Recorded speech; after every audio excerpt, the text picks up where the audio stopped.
Chapter 8. "Hey, Winston," Jessica called. "When are you serving lunch?" Winston, who had wandered off to explore the island, had just reappeared at the opposite end of the beach from where Jessica was sunbathing. He joined her and squatted in the sand. "Don't tell me you're hungry again already!" He feigned amazement. "I know you're energetic, Jess, but I didn't know you had to eat every hour on the hour." Jessica slapped Winston playfully on the shoulder. "It's been a whole bunch of hours since that fish," she corrected him in self-defense. "And admit it, you've got to be starving after all your exploring." "Why, yes, I am rather famished," Winston confessed in a self-important tone. "It was rough going, navigating such uncharted terrain." "Well, what did Lewis and Clark and Egbert discover out there?" Jessica teased. Winston settled onto the sand, sitting cross-legged. "It's a good-sized island," he reported. "I think I only made it about a third or fourth of the way around the perimeter. I pretty much stayed to the beach because it was easier walking. But I found a stream for drinking water and a little bluff that drops in a cliff right down to the ocean, and lots of palm trees." "I don't suppose you saw a hot dog stand or an ice cream parlor," Jessica said wistfully. Winston shook his head. "Nope. But I saw tons more berries and fruit, and we know the beautiful ocean out there is just hopping with fish." Jessica wrinkled her nose. She had a feeling she could get tired of a berry and fish diet awfully fast. On the other hand, maybe she should ignore her hunger pangs and try to lose some weight. Then, when she went back to school after being rescued, she would be slimmer as well as more tanned. Ken Matthews would fall over when he saw her. "But when are we going to be rescued?" Jessica worried out loud. A couple of jet planes had flown over the island that morning, probably on their way to Hawaii. But for the most part, both the sea and the sky had remained empty. Winston shrugged. "It's impossible to tell," he said. "I suppose it could be hours, or it could be days. That's why I think we should go right now and find some food. But not just for lunch today. I think we should make a little stockpile. Then every time we need to eat, we don't have to go hunting and foraging." Jessica wriggled her toes in the sand. Gathering berries didn't sound like much fun to her. And if they were rescued in a matter of hours rather than days, all that labor would be pointless. "You can go ahead and look for food," Jessica informed him. "I think I'll just pick some flowers and decorate my end of the beach." Winston shook his head. "No, we've got to work as a team, Jessica," he insisted. "Teamwork's essential to wilderness survival, and finding food before nightfall is our #1 priority." Jessica rolled her eyes. "Give me a break, Egbert. You sound like a Cub Scout leader." "I mean, really, finding food won't take much time at all. We can do it later. I want to do something fun." Jessica had a vision of herself wearing a skirt made of palm fronds and with pink hibiscus woven in her loose, flowing hair. She would be reclining against a bower of fragrant tropical flowers when the rescue boat pulled up. One thing was for sure. She couldn't greet any handsome sailors looking like she did right now. Her shorts and shirt were wrinkled beyond belief, not to mention being torn and full of sand. Her hair was one big tangle. Improving her appearance was her top priority. "Fun!" Winston pronounced the word as if he'd never heard it before, which Jessica found amusing, considering he was always kidding around. "Yes," Jessica said. "Fun. Got something against it?" "Nope." Winston's expression remained self-righteous. "But there's a time and place for everything." He turned away from Jessica to look out at the water and the sky. She followed his gaze. The sky had become partly cloudy, and the northwesterly breeze had picked up quite a bit since that morning. "It looks like rain to me," Winston speculated. "What do you think?" "Maybe," Jessica admitted.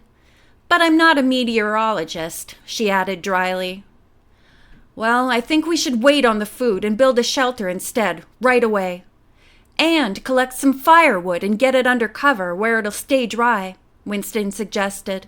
To Jessica, that sounded even more uninteresting than gathering food. Do we have to? She moaned. Do you want to get soaking wet and freeze to death? And be starving on top of that? Winston challenged her. Jessica stuck her tongue out at him. I plan to be rescued before it starts to rain, she informed him airily. Winston sighed. Women, he muttered under his breath. Then he held up one index finger, inspired. I know, how about this? We'll build a shelter together, and then you can pick your flowers and decorate it. That way, it'll be half work and half fun. Is that a fair compromise? Jessica pretended to hold out for the sake of argument, but inside she knew that Winston's proposal was sensible. She didn't want to get caught in the rain. Then she would look even worse when the rescuers arrived. Okay, she relented. I'll help you build the stupid shelter. Anything to get you off my back. I knew you'd come around to my way of thinking sooner or later, Winston said. You've got what it takes to be an Eagle Scout, Wakefield. Don't press your luck, Egbert, Jessica warned him, standing up and dusting the sand off her shorts. They decided to build the shelter on the north side of the beach where Winston had lit the fire that morning. A tall heap of rocks created a natural back wall. We'll only need 2 front supports, a couple of long, sturdy branches or lightweight logs, and then we'll be able to put up a roof, Winston declared. That sounded easy enough to Jessica. You're the boss, she reminded Winston. I'm ready to take my orders. No, we're equals, he said. A team, remember? Jessica rolled her eyes. All right, teammate. But you're still going to have to tell me what to do. I don't take shop, remember? Winston chuckled. They started by scouring the woods for 2 fallen branches big enough to act as pillars to support the front end of the shelter. It didn't take long to find them. There were dozens of fallen trees scattered in the forest beyond the beach. Mark this spot, Jess, Winston recommended. We should come back here to get some firewood later. Yes, sir, Jessica joked. Next, they collected lighter, more flexible branches to lay on top of the wooden supports. They connected them to the stone wall in the back and threaded them through each other, thereby forming the base for a roof. Winston used some of the string from the emergency kit to tie branches snugly together. The final step was to gather palm leaves, lots of them.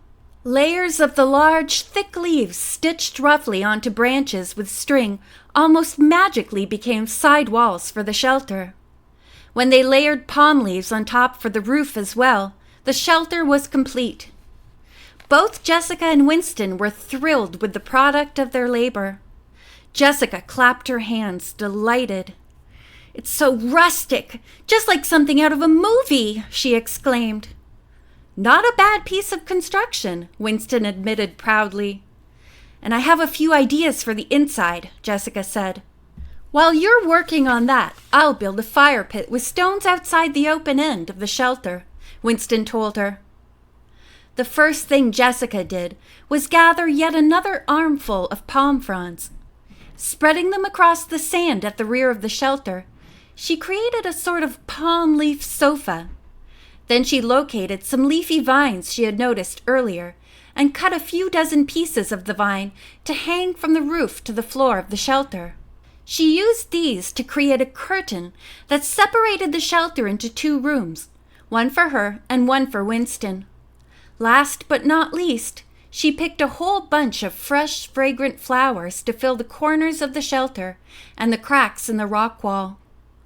I'm beat, Jessica announced after she had placed her last flower in their new cottage. She sat down on the sofa on her side of the vine curtain and stretched out her legs. Winston had just finished the fire pit, and now he ducked inside the 4-foot-high shelter. He whistled his appreciation of Jessica's work. Wow, this is wild, he enthused. Kind of primitive, kind of psychedelic. I'll bet they feature this in the next issue of Good Housekeeping." Jessica shrugged. "What can I say? My mom's an interior designer. I guess that's where my exquisite taste comes from." She giggled, picturing her bedroom at home with its brown walls, dying plants, and eternal mess. Now that was a room for good housekeeping. "Well," Winston put his hands in the pockets of his khaki shorts. "May I join you?" he asked formally. "Of course." Jessica moved over to make room for Winston on the sofa. He sat down gingerly, careful not to disturb the neatly arranged fronds. They sat for a few minutes in companionable silence, surveying their work. The sandy floor was smooth and soft. The palm leaf sides and roof were tightly woven, and sunlight filtered in through only a few small holes. If it rained, they would probably stay fairly dry. "It looks pretty nice, huh?" Winston glanced at Jessica for confirmation. "Oh yeah, all the comforts of home," she agreed. "Well, some of them anyway." "And that's thanks to you," Winston said shyly.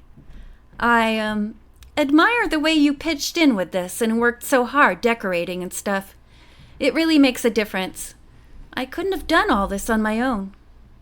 "You sound surprised," Jessica noted, not sure whether to feel flattered or offended, but leaning toward the latter. "Well, let's just put it this way," Winston began. "I think I've seen a new side of you since we've been here on this island. I mean, not that your other sides are so bad, but—" He made a wry face. "I'm putting my foot in my mouth, huh?" "A couple of toes at least," Jessica said. Under any other circumstances, she really would have gotten steamed and told Winston just what she thought of him. But in the time they had spent on the island together, things between them had changed a little. She thought she knew what Winston was trying to say, in his usual tactless way. She couldn't believe it, but Winston had surprised her, too. If she had been stuck on the island on her own, she would still be frying herself in the sun, not giving a thought to food and shelter. "I guess I know what you mean," Jessica added grudgingly a moment later. She smoothed the sandy floor with one hand. "I would never have thought a practical joker like you could be so practical." She looked at Winston and grinned. He blushed, and Jessica lowered her eyes, feeling stupid.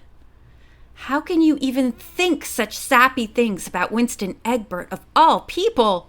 She wondered to herself. Maybe she had lost her mind during the long swim to the island. Maybe she was just in shock. In any case, she thought she had better stop talking. Winston might get ideas. Imagine she actually wanted to be friends with him. Winston broke the awkward pause first by jumping abruptly to his feet.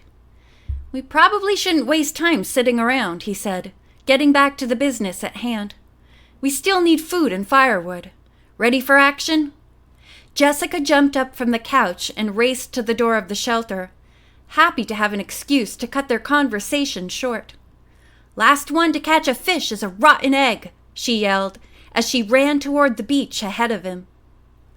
End of Chapter 8.